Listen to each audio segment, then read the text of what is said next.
Next guest on As It Happens is Azar Jammine, the chief economist at Econometrix. But before we tackle today's topic on the rise of government jobs, let's listen to an interview done by our business desk earlier today.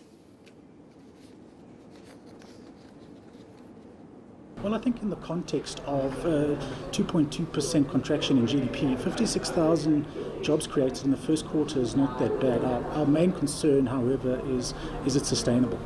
So government and community jobs up 67,000. I would think we would want the private sector to create that sort of jobs, but it's not the case, is it? No, it's not. Unfortunately, the private sector has excess capacity. There really isn't a need for them to, hire more people at the moment. And there's been very little impetus. We saw business confidence fall again in the second quarter after a nice big bounce in the first quarter. So that suggests the second quarter job numbers are going to be under pressure. As you rightly mentioned, 67,000 jobs created in what is essentially the public sector.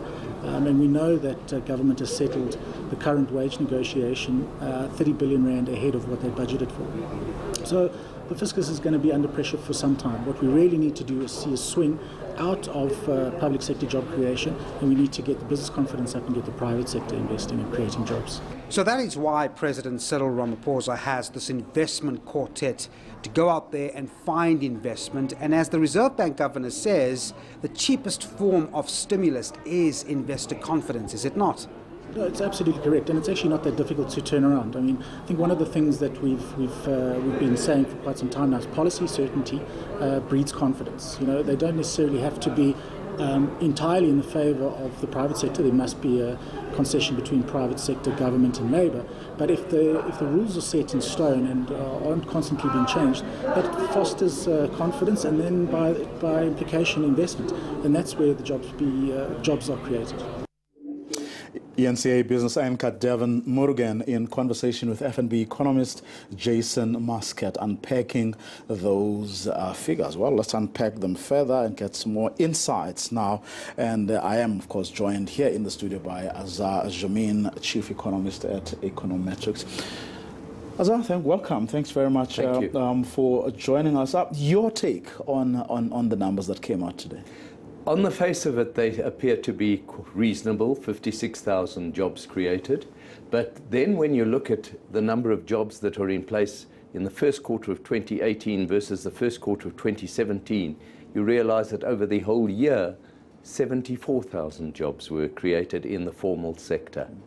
And then you look a little deeper and you see that of those 74,000, 78,000 were created in community and social services, which is mainly the public sector, which tells you that the private sector, on a net basis, created virtually no jobs at all in the formal sector.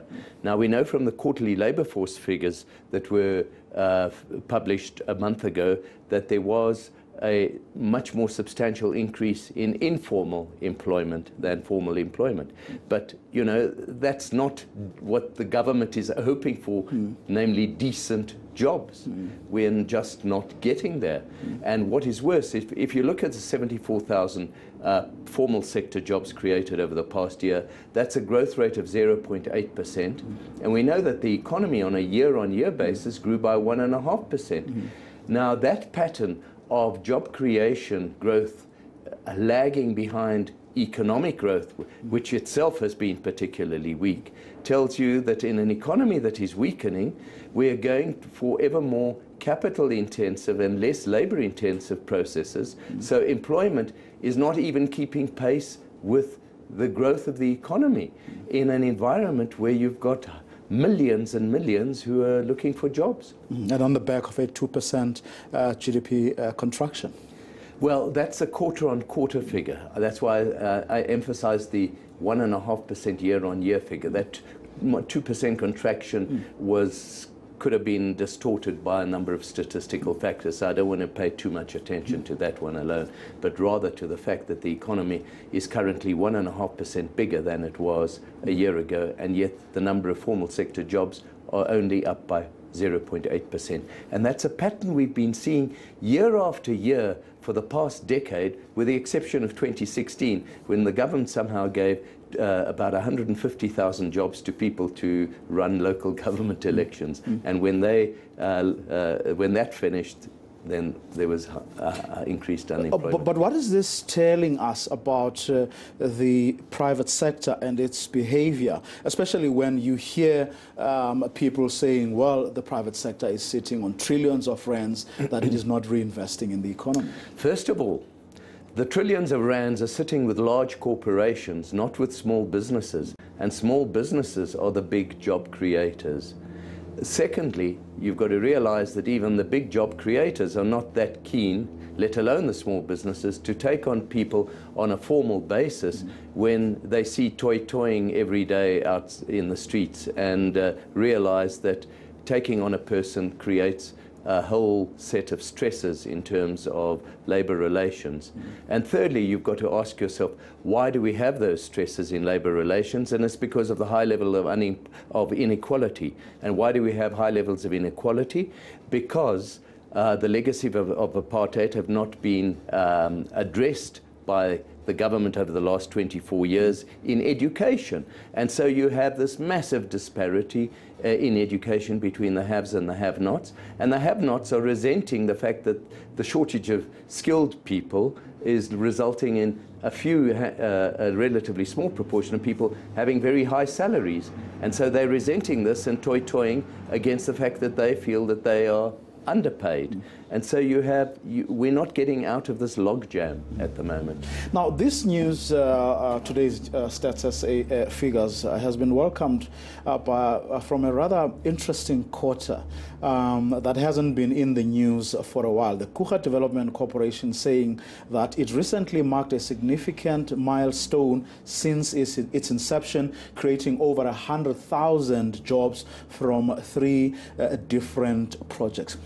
What that brings me is to something that here is one example perhaps of what government had once started, but projects long forgotten or left to be idle and not to really, move with speed to create to create jobs. I think you're absolutely right, and the irony about that is that we are complaining at the moment about lack of infrastructural investment spending, and it's precisely because the government has been concentrating, I'm delighted to hear this news, but the government has been concentrating a lot more on creating jobs in the public service for people as a disguised form of unemployment. Many will say that those with connections have got their jobs, and is being having to tax the private sector and the man in the street, as well as cut back on capital expenditure in order to be able to fund the increase in public sector remuneration. And the situation's got still worse in the last few weeks with a new 3-year wage agreement that busts the budget by a further 30 billion rand over the next 3 years. Now, according to the report, jobs growth in the electricity industry remained now unchanged. Now, we know that Eskom is in distress at the moment, unlikely to create more jobs. The utility has also been making it difficult for the smaller guys with their alternatives to actually enter the space. So this suggests that electricity industry's prospects in as far as job creation is concerned are actually bleak. I'm afraid to say they are very bleak, and the head of Eskom has hinted that there will have to be significant job losses. The reality is that in the last 10 years, electricity demand has hardly increased, and yet the number of people employed by Eskom has increased by 1/3. There's something wrong there. Azar Jammine, that's why we're going to leave it. I wanted to talk about gross earnings to employees, but we have run out of time, and that's how we come to the end of tonight's edition of As It Happens. My name is Vuya Mvogo.